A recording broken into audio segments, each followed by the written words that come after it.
Jojo the meth monkey. Jojo the meth monkey. It's like that guy up in Wisconsin, D's nuts. Hey everybody, welcome to Whiskey, Lead, and Steel, Feelings Hurt While You Wait, the official podcast of Aggressive Defensive Solutions. This session is brought to you by and from Arsenal Performance Gunworks in Chesapeake, Virginia.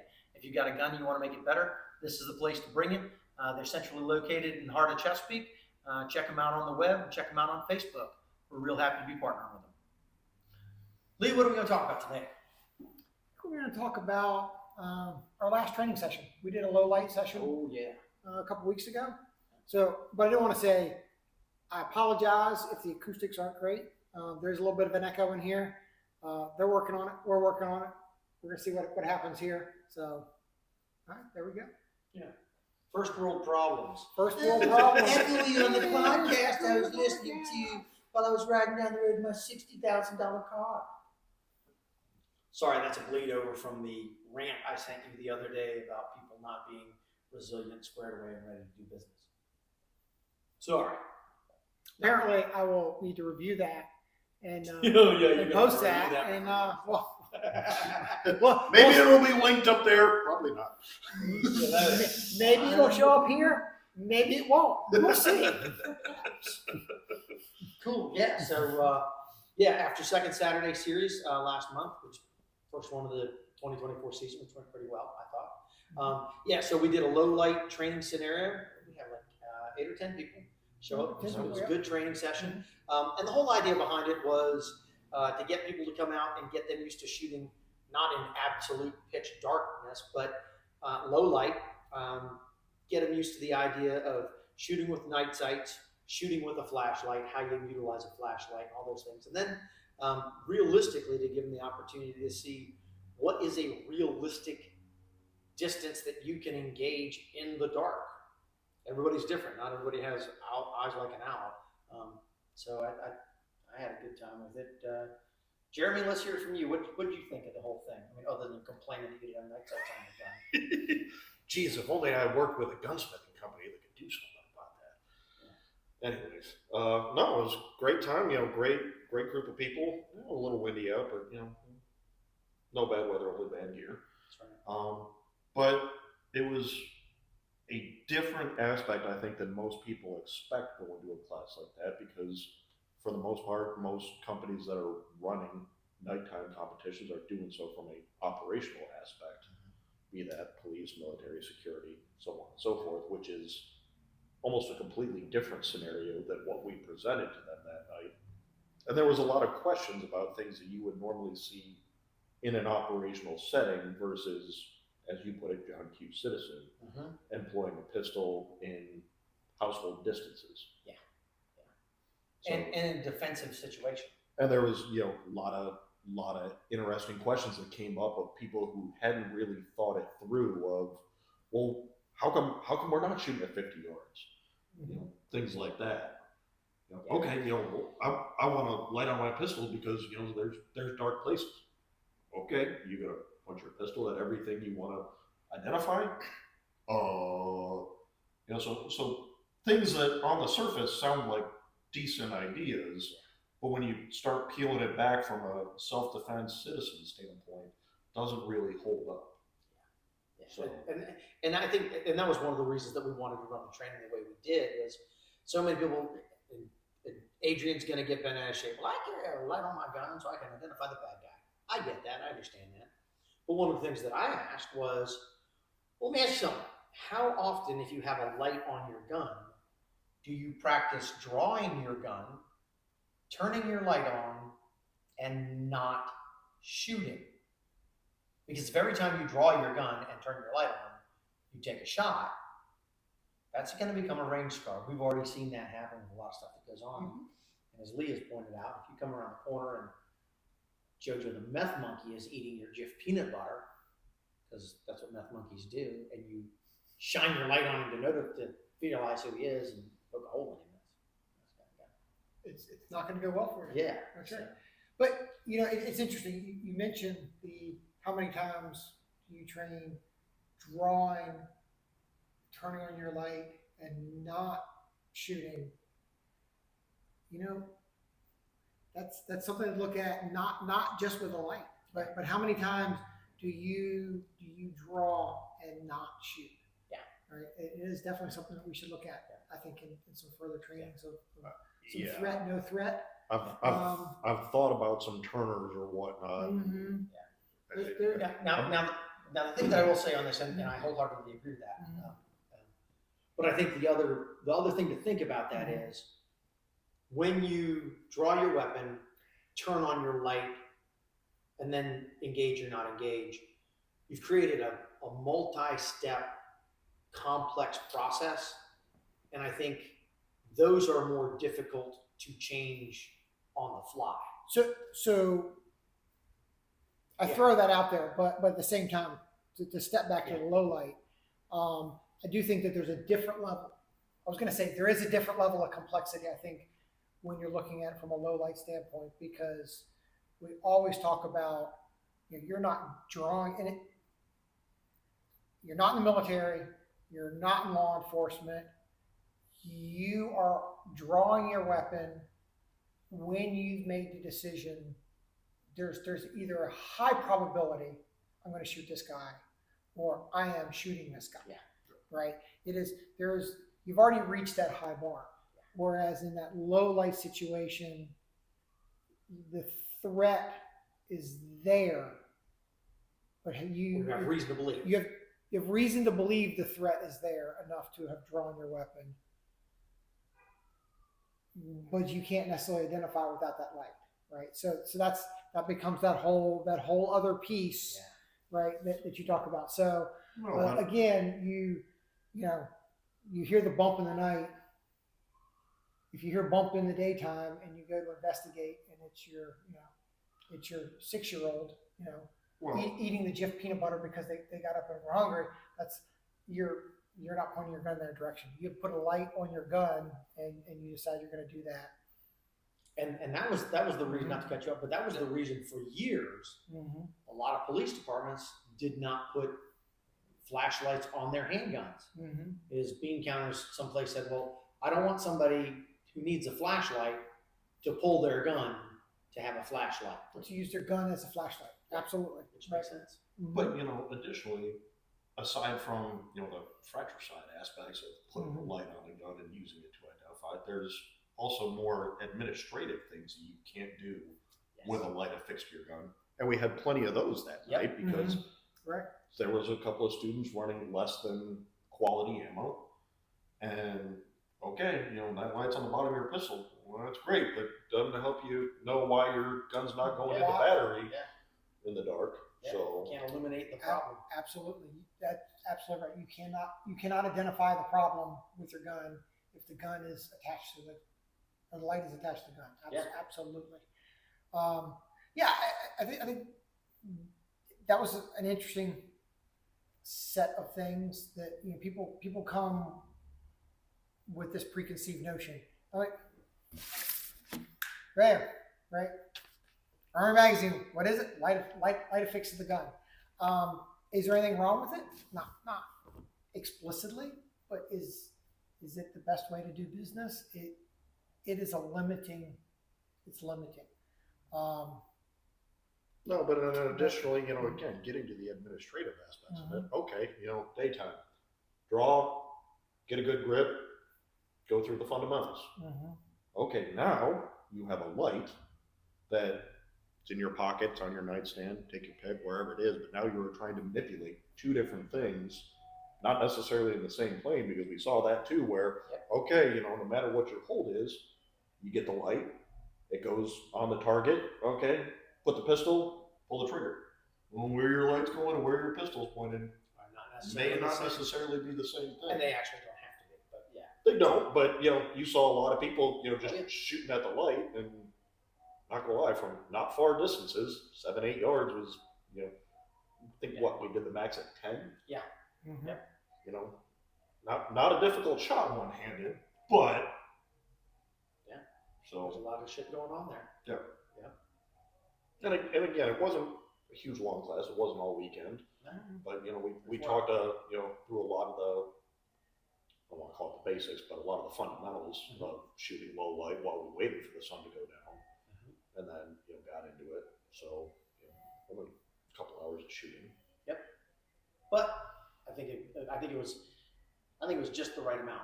As we started Oh, watching the progression of the shooting, we got to where we needed to be before anybody really got burned out and got to the point where they couldn't We had shoot. 100, 125 rounds, Yeah. somewhere in Yeah. there.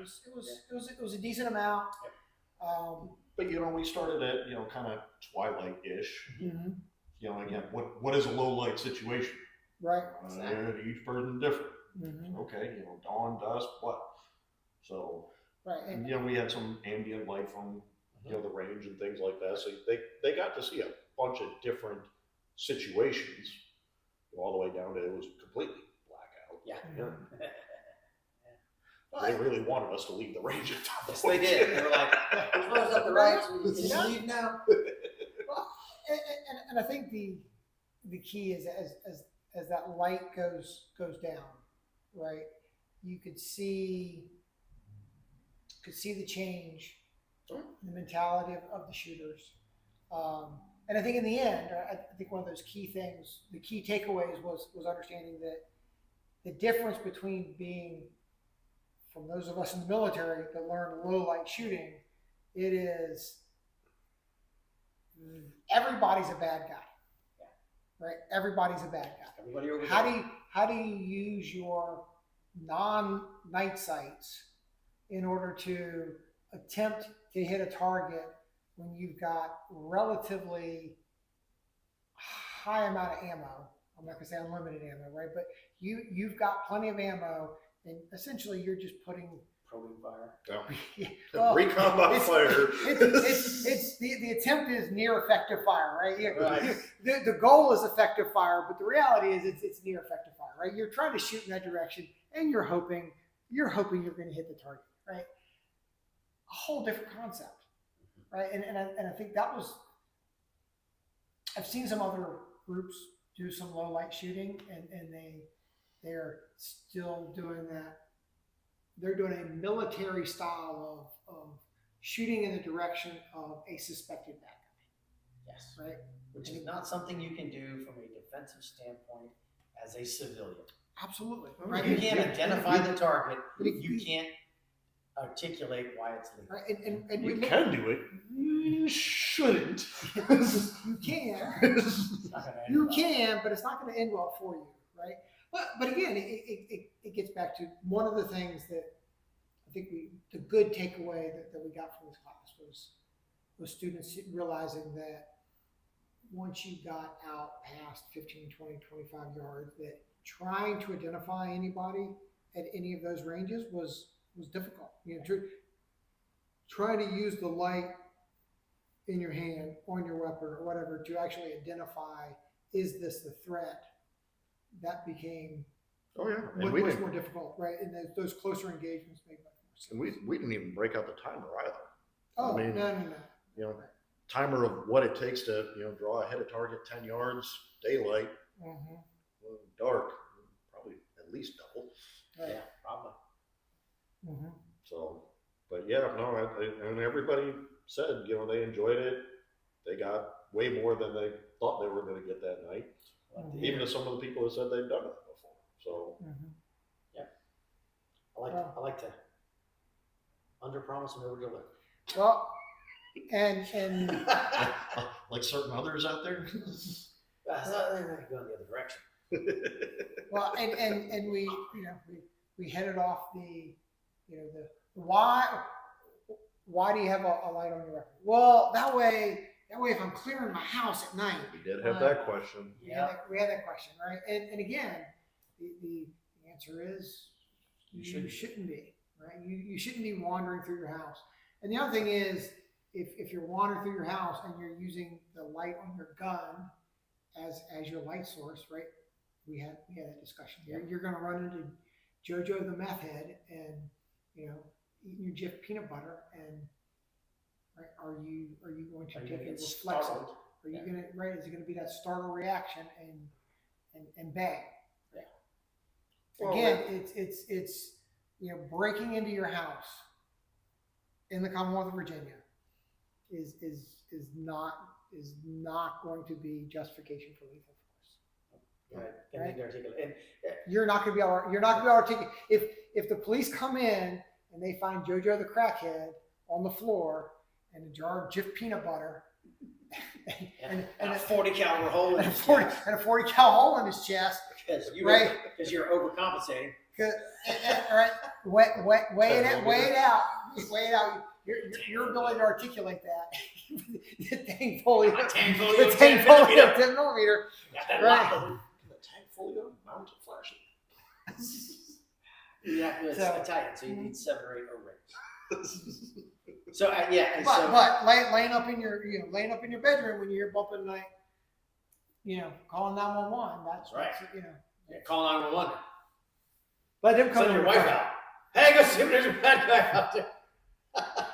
Yeah. So as I thought about that, the whole somebody wants to talk to me about a flashlight on their defensive civilian, not law enforcement or military, your defensive handgun as a civilian. My opinion about the flashlight mounted to your gun. I come back to the three-prong test. Does it work? Yes. Can you duplicate it under pressure? Oh, absolutely. Yeah, you can. You can turn your light on and do the things you need to do. I'll get back to that. Is it necessary? No.